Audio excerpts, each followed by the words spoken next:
안녕하세요. 잡시광입니다. 경찰이 한국항공우주산업에 파견 근무하면서 한국형 초음속 전투기 KF-21 관련 자료를 유출한 혐의를 받는 인도네시아 기술진을 최근 검찰에 송치한 것으로 확인됐습니다. 방위사업청, 국가정보원 등 정부 합동조사단이 사건을 경찰에 넘긴 지 9개월 만입니다.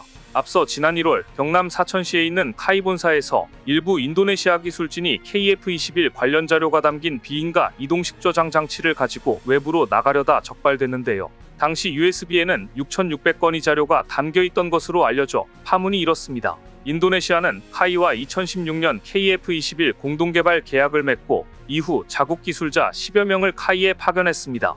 당초 인도네시아는 2026년까지 공동개발 분담금 1조 6천억 원을 부담하고 각종 기술 자료를 이전받기로 했지만 기술 유출 사건이 터진 이후 경제 사정을 이유로 6천억 원으로 분담금을 축소하는 방안을 제시했는데요.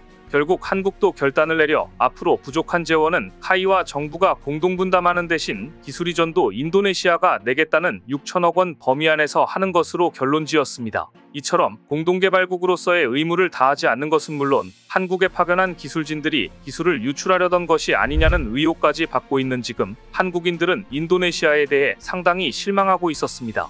그런데 그동안 한국의 KF-21을 폄하하고 한국의 전투기 개발 능력에 대해 의구심을 표하는 기사를 주로 싣던 인도네시아 언론이 갑자기 한국항공우주 산업에 대해 우호적인 기사를 싣는 등 다시 한국에 밀착하려는 태도를 보여 의구심을 자아내고 있는데요.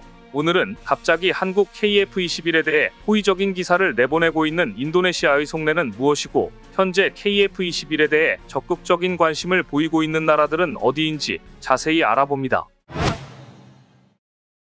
지난 1월 인도네시아 기술진들이 카이에서 KF-21 관련 내용을 유출하려던 것이 아닌가 하는 의심을 샀고 한국 경찰이 이를 조사하는 상황까지 오면서 한국인들을 실망시킨 가운데 지난 4월에는 인도네시아 대통령 선거에서 승리한 프라보워 당선인이 중국과 일본은 방문하면서 한국은 패싱에 그 저희를 놓고 논란이 됐습니다. 미중 갈등 속 중립 외교로 몸값을 높인 인도네시아가 한국과 KF-21 갈등으로 껄끄러워서 그런 게 아니냐는 해석이 나오기도 했는데요. 이처럼 KF-21 분담금 문제와 기술 유출 문제를 두고 두 나라 사이에 껄끄러운 분위기가 감지되는 가운데 한국 경찰이 KF-21 관련 자료를 유출한 혐의를 받는 인도네시아 기술진을 검찰에 송치하면서 본격적인 진실이 밝혀질 것으로 보여 수사 결과에 이목이 집중되고 있습니다. 그런데 한국은 기술 유출자에 대한 처벌이 너무 관대하다는 비판이 나오고 있습니다. 최근 퇴직 후 이직 과정에서 군사기밀이든 연구수첩을 외부로 반출한 혐의를 받는 전직 국방과학연구소 연구원에게 검찰이 징역 1년 6개월을 구형하자 한국은 기술 유출에 대해 너무 솜방망이 처벌을 하고 그래서 기술 유출이 근절되지 않는다는 비판이 쇄도하고 있습니다. 전 국방과학연구소 연구원인 A씨는 2019년 서울의 한 사립대 AI연구소 책임자로 이직하는 과정에서 ADD 재직 당시 사용했던 연구수첩 등을 외부로 반출한 혐의를 받고 있는데요. 이 사건은 군이 일부 ADD 퇴직연구원이 방산업체나 대학으로 자리를 옮기는 과정에서 자신이 맡았던 연구기밀을 빼갔다는 첩보를 입수하면서 시작됐습니다. 이번 사건은 특히 내사를 진행한 군이 일부 연구원들의 유출 정황을 포착한 뒤 경찰과 국가정보원, 군사안보지원사령부에 사건 수사를 의뢰해 시작된 사건이기도 했습니다. 그런데도 이렇게 비교적 가벼운 처벌을 내린 것입니다. 그런데 이런 사례는 국방과학연구소 전직연구원만이 아닙니다. 국군정보사령부 군무원 기밀 유출 및 군장교회 암구호 누설 사건 등등 허술한 군 보안 체계를 드러내는 군사기밀 유출 사건이 끊이지 않고 있습니다.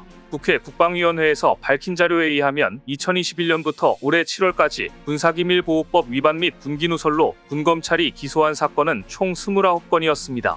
그런데 대부분 솜방망이 처벌에 불과했습니다. 따라서 군사 전문가들은 기술 유출범에 대해서는 중형을 선고하는 미국의 사례를 보고 배워야 한다고 목소리를 높이고 있습니다.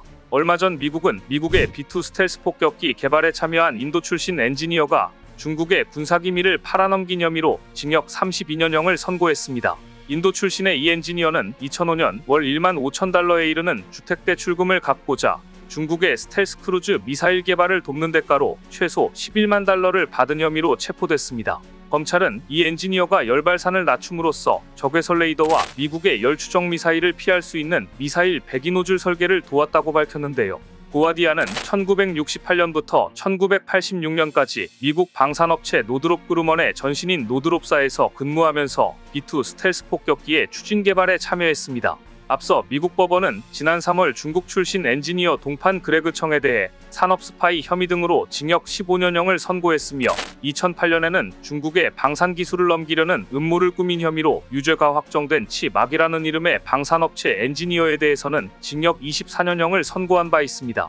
이처럼 미국의 강력한 처벌을 보고 배워야 한다는 목소리가 높아지자 최근 한국도 방위산업기술 보호 기반을 강화하기 위한 방위산업기술보호법 개정 법률이 공포됐습니다. 따라서 기밀 국외 유출에 대한 처벌은 개정 전 최고 20년 이하의 징역 또는 20억 원 이하의 벌금에서 앞으로는 1년 이상의 유기징역과 20억 원 이하의 벌금을 병과할 수 있도록 강화됩니다. 이처럼 한국이 기물 유출에 대한 처벌을 강화하고 한국의 KF-21에 대해 관심이 쏠리자 갑자기 그동안 한국이 만드는 전투기에 대해 폄하하던 인도네시아 매체에서 KF-21을 생산하는 카이를 칭찬하는 기사를 올려 의구심을 자아냈습니다. 인도네시아 매체 조나자카르타의 카이 셀러브레이트 25년 무사고 항공기 개발 및 테스트라는 제목으로 실린 기사의 내용을 보면 이렇습니다. 한국 항공우주 산업이 한국에 자랑스러운 기록을 세웠다. 그 이유는 지난 25년 동안 카이가 만든 제품이 한 건의 사건에도 연루되지 않았기 때문이다. 이 성과는 미국이 6세대 전투기의 존재를 기다리면서 한국의 KF-21 보라매를 고려할 수 있도록 만들 수 있다. 1999년 10월 1일 카이가 설립된 이후 카이가 만든 전투기나 무인기는 단 한 대도 사고에 연루되지 않았다. 항공기 개발, 대량 생산, 공중비행 테스트 모두에서 그렇다. 최근 이런 클린시트의 기록으로 인해 카이는 메인강당에서 기념식을 치렀다.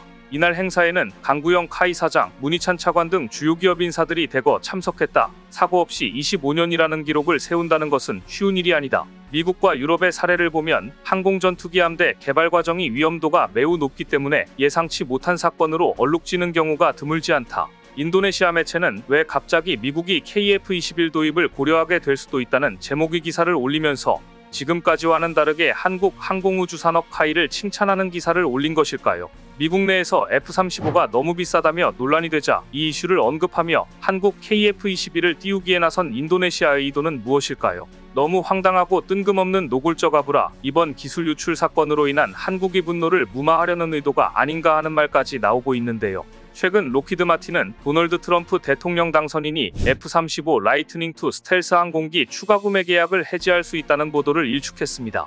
트럼프는 지난달 체결한 원티 F-35 계약을 취소할 계획이라고 로키드 CEO 짐 타이클렛에게 말해 논란이 일었습니다. 하지만 5세대 항공기에 대한 일부 비평가들은 항공기와 관련된 기술적 문제와 높은 비용을 이유로 이 소식을 반겼습니다.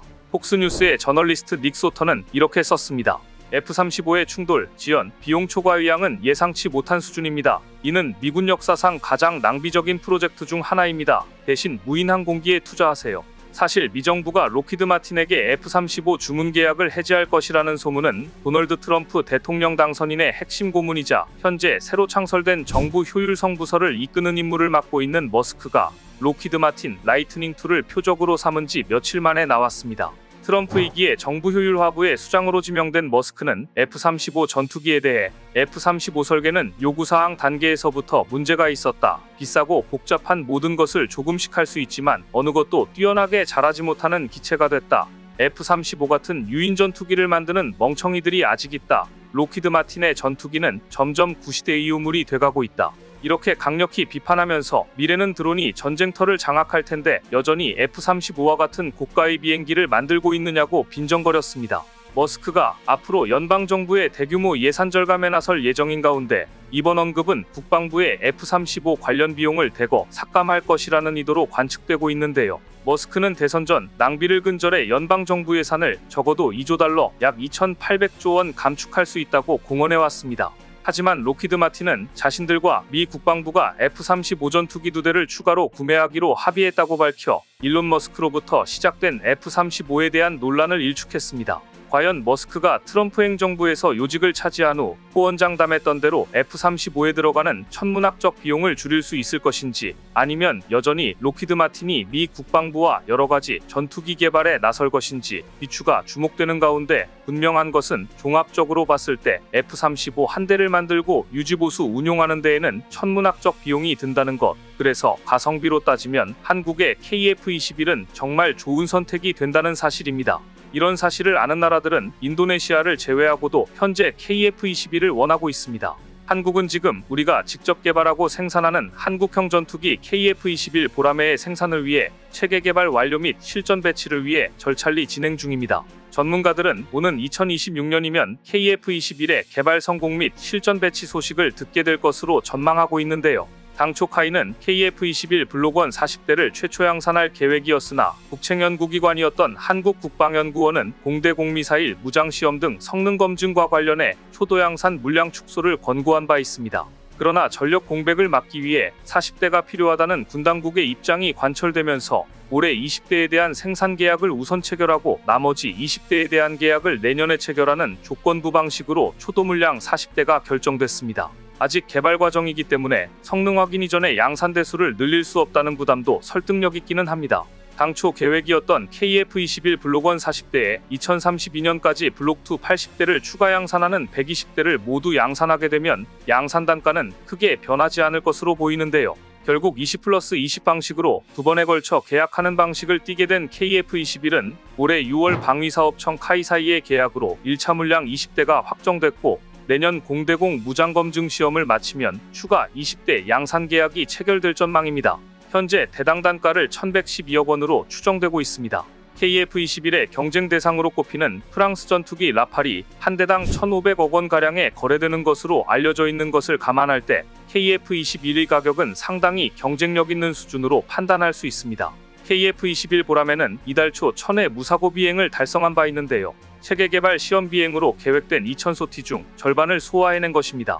지난해 단거리 공대공, 중거리 공대공 실사격 성공 소식에 더해 1000소티 무사고 비행 성공 소식까지 KF-21의 개발은 순조롭게 이어지고 있고 따라서 지금 글로벌 시장의 관심도 뜨겁습니다. 공동개발국이자 50대 양산이 예약된 인도네시아를 제외하고도 KF-21 도입에 관심을 표명했고 공식 입찰이 시작되어 제안한 곳은 이미 필리핀, 페루, 말레이시아, 폴란드 그리고 여기에 사우디아라비아, UAE, 이라크와 같은 중동국들도 포함되어 있어 놀라움을 안겨줍니다. KF-21이 그동안 카이의 매출 절반 이상을 점유해온 T-50 FA-50 수출 이상의 큰 시장에 접근하고 있으며 개발 성공 시 상품성이 아주 클 것으로 기대되고 있습니다. 이런 분위기를 이제야 감지한 인도네시아가 아무리 카이를 띄우며 다시 접근하려고 해도 이미 늦은 분위기입니다. 오늘 준비한 소식은 여기까지입니다. 댓글을 통한 여러분들의 많은 의견 기다리겠습니다. 시청해주셔서 감사합니다.